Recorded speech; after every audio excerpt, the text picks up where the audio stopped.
Welcome to the Blender classes, and this is our first class of Blender series. तो आज की class में हम सबसे पहले ये सीखेंगे कि ब्लेंडर क्यों यूज़ करें। इसके कंपैटिबल और भी बहुत सारे सॉफ्टवेयर्स हैं, लेकिन ब्लेंडर ही क्यों। दूसरे नंबर पर ब्लेंडर सीख के आप क्या क्या कर सकते हैं, और फिर ब्लेंडर को इंस्टॉल कैसे करना है, इसके बेसिक्स और फिर नेविगेशन। तो अगर हम 3D एनिमेशन की बात करें तो ये पूरा एक समुंदर है जो कि ख़त्म होने का नाम ही नहीं लेता। और 3D सीखने के लिए सबसे पहला स्टेप है एक अच्छा सॉफ्टवेयर ढूंढना। और अगर सॉफ्टवेयर्स की बात करी जाए तो ब्लेंडर सबसे पहले नंबर पर आता है, क्योंकि ब्लेंडर एक बिगिनर के लिए सबसे बेस्ट है, इजी टू यूज़ है और ऑलमोस्ट हर ऑपरेटिंग सिस्टम के लिए कंपैटिबल है। और साथ ही साथ इसमें टूल्स की भी कमी नहीं है। अब बात करते हैं ब्लेंडर सीखने के बाद आप क्या कर सकते हैं, या ब्लेंडर से आप पैसे कैसे कमा सकते हैं। तो ब्लेंडर से पैसे कमाने के तरीके बहुत सारे हैं। इसको सीखने के बाद आप बहुत सारी चीज़ें कर सकते हैं। For example product animation. आपने बहुत सारी ऐसी टीवी एड्स देखी होंगी जो देखने में बहुत ही अच्छी लगती हैं, लेकिन वो कभी भी किसी कैमरा से शूट नहीं की होती। वो सब की सब 3D में बनाई जाती हैं, और आप भी ऐसी एनिमेशन बना सकते हैं ब्लेंडर में। फिर इसके बाद character animation, visualization, modelling and texturing, building game assets, VFX, film industry और भी बहुत कुछ है जिनको करके आप ब्लेंडर से पैसे कमा सकते हैं। अब नेक्स्ट स्टेप पे चलते हैं। तो अब बात कर लेते हैं ब्लेंडर को इंस्टॉल कैसे करना है। तो इसको इंस्टॉल करने के लिए सबसे पहले अपने ब्राउज़र पे आ जाएं और ब्लेंडर सर्च करें, और आपको वेबसाइट मिल जाएगी। ये फ्री सॉफ्टवेयर है। आप इसको विंडोज़ के लिए भी डाउनलोड कर सकते हैं, और इसमें अलग अलग ऑप्शंस हैं। आप इसको मैक के लिए भी यूज़ कर सकते हैं, मैक के लिए भी डाउनलोड कर सकते हैं, इसको लिनक्स के लिए भी डाउनलोड कर सकते हैं। तो अभी हमारे पास विंडोज़ है तो हम सिंपली विंडोज़ के लिए डाउनलोड करेंगे। तो मेरे पास ब्लेंडर पहले से इंस्टॉल है, तो मैं इसको ओपन कर लेता हूँ।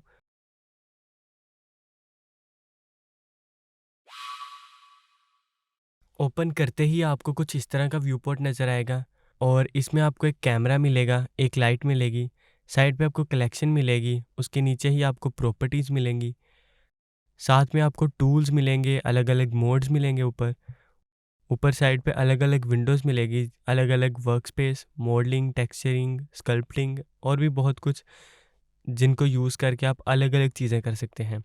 बहुत सारे फंक्शंस हैं, और बाकी बेसिक जैसे सब सॉफ्टवेयर्स में होते हैं सेटिंग्स वगैरह, वही सब कुछ।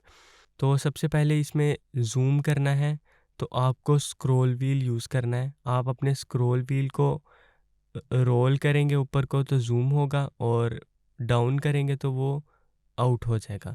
ये बेसिक है, सबको पता है। और ये साइड पे मेरे सारे शॉर्टकट्स आ रहे हैं। आप यहाँ से जो जो मैं की प्रेस करूँगा आपको पता चल जाएगा। सबसे पहले इसके सिलेक्शन टूल पे आते हैं। तो ये सिंपल सिलेक्शन टूल है, इससे आप आराम से ये सिलेक्ट कर सकते हैं चीज़ें। उसके बाद ये बॉक्स सेलेक्ट है। बॉक्स सेलेक्ट से आप मतलब बॉक्स के टाइप आप बॉक्स बनाएंगे वैसे सेलेक्ट हो जाएगा। फिर ये सर्कल सेलेक्ट है। जैसे जैसे आप क्लिक करके ड्रैग करेंगे तो जो जो वो सर्कल में चीज़ें हैं वो सेलेक्ट होती जाएंगी।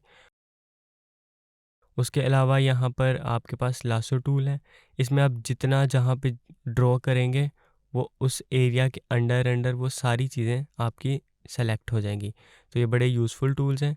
और अभी हम सिंपल सेलेक्ट यूज़ कर लेते हैं, और उसके बाद आ जाते हैं हम नीचे अपने टूल पे। ये है एंकर पॉइंट, और इससे हम मतलब एक एंकर चेंज कर सकते हैं। ये वर्ल्ड ओरिजिन है। ये पिवट पॉइंट से ये होगा कि जब भी ये जहाँ पे भी होगा, जो भी कोई हम मैश ऐड करेंगे तो वो इसी जगह पर ऐड होगा जहाँ पर ये पिवट पॉइंट होगा।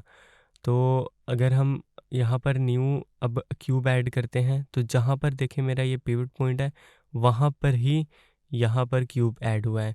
अब मैंने इसको चेंज किया है, तो जहाँ पर मैं इसको लेके जा रहा हूँ वहाँ पर ही नया मैश क्रिएट हो रहा है।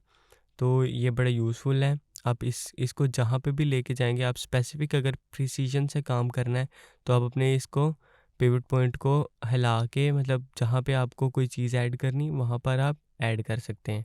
तो अगर इसको वापस लेके जाना है वर्ल्ड ओरिजिन पे, मतलब जहाँ पे ये सेंटर में, तो आप सिंपली शिफ्ट एस प्रेस करेंगे। ये इसका शॉर्टकट है, और इससे ये अपनी वापस जगह पे आ जाएगा। उसके बाद हम नीचे आ जाते हैं। ये है मूव टूल, और मूव टूल से ये होगा कि आप इसको तीनों एक्सिस में Z, वाई और एक्स एक्सिस तीनों में आप मूव कर सकते हैं। सिंपल है, कोई भी मैश को आप मूव करना है तो मूव टूल से आप यूज़ कर सकते हैं। उसके बाद आ गया है रोटेट टूल आ गया है। रोटेट टूल से आप इसको तीनों एक्सिस में जैसे मूव कर सकते थे वैसे ही आप रोटेट भी कर सकते हैं। उसके बाद आगे आ जाते हैं, ये आ गया आपका स्केल टूल। इससे आप स्केल कर सकते हैं किसी भी मैश को, आप किसी भी एक्सिस पे, एक्स में करना है एक्स में कर दें, वाई में, जी में, जहाँ पे भी आप करना चाहते हैं आप कर सकते हैं। इससे नीचे आ जाते हैं, ये ऑल ट्रांसफॉर्म है। इसमें आप तीनों चीज़ें कर सकते हैं, स्केल भी कर सकते हैं हर एंगल पे, हर एक्सिस पे, रोटेट भी कर सकते हैं हर एक्सिस पे, और आप इसको मूव भी कर सकते हैं। तो ये बहुत ज़्यादा यूज़फुल है और आप प्रिसाइजली इससे चीज़ों को इधर उधर कर सकते हैं, स्केल कर सकते हैं, रोटेट कर सकते हैं, मूव कर सकते हैं। इसे नीचे ही आ जाते हैं, तो ये हमारा पास पेन टूल सिंपल है, पेन सा बना हुआ है।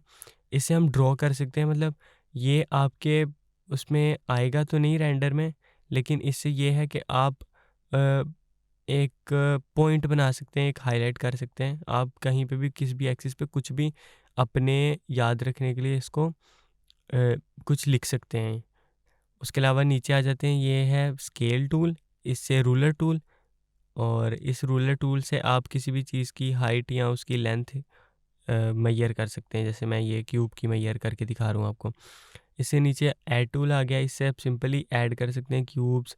इससे आप ऐड कर सकते हैं क्यूब्स, सिंपली आपको प्रेस करना है और आप जितना आपको चाहिए आप क्यूब उतना बना सकते हैं इसको। और इसके अलावा इसके साथ हम बहुत और भी चीज़ें कॉन्स ऐड कर सकते हैं, और आप देख सकते हैं बहुत सारी चीज़ें ऐड कर सकते हैं, सिलेंडर्स वगैरह सब कुछ। उसके बाद अगर आपने सिंपल सबसे बेसिक जो चीज़ है, अगर आपने कोई मैश ऐड करना है व्यू पोर्ट में, तो उसके लिए आपने शिफ्ट प्लस ए प्रेस करना है, शिफ्ट ए। तो उससे आपके पास ये व्यू पोर्ट आ जाएगा, आपके पास ये विंडो आ जाएगी। इससे आप मैश पे जाएंगे तो आपको अलग अलग मैशेस मिल जाएंगे। यहाँ पे मैं क्यूब वापस ऐड कर लेता हूँ। तो अब बात कर लें नेविगेशन की। नेविगेशन में अगर आपने इसको जूम करना है तो आप सिंपली स्क्रॉल से, जैसे मैंने आपको पहले बताया वैसे, और अगर आपने इसको ऐसे 360 करना है तो आप इसके मिडल जो स्क्रॉल है उसके मिडल बटन को प्रेस करके रोटेट करेंगे तो आज आपका ये काम करेगा। और अगर आपके पास मिडल बटन नहीं है तो आप सिंपली शिफ्ट और ऑल्ट दबा के लेफ़्ट क्लिक से भी आप इसको कर सकते हैं। उसके बाद यहाँ पर आपको कॉर्नर में ये भी एक्सिस भी मिल जाएंगी, एक्स वाई जी। आप इससे भी कर सकते हैं इसको कंट्रोल, और किसी भी एक्सिस पे रोटेट कर सकते हैं। तो ये थी आज की हमारी पहली क्लास। आई होप आपको ये चीज़ें अच्छी लगी होंगी और आपको ये चीज़ समझ आई होंगी। आगे हम अगली क्लास में और इसकी चीज़ें सीखेंगे, तो सब्सक्राइब कर लें जल्दी से चैनल को। मिलते हैं आपको अगली क्लास में। Thank you so much for watching.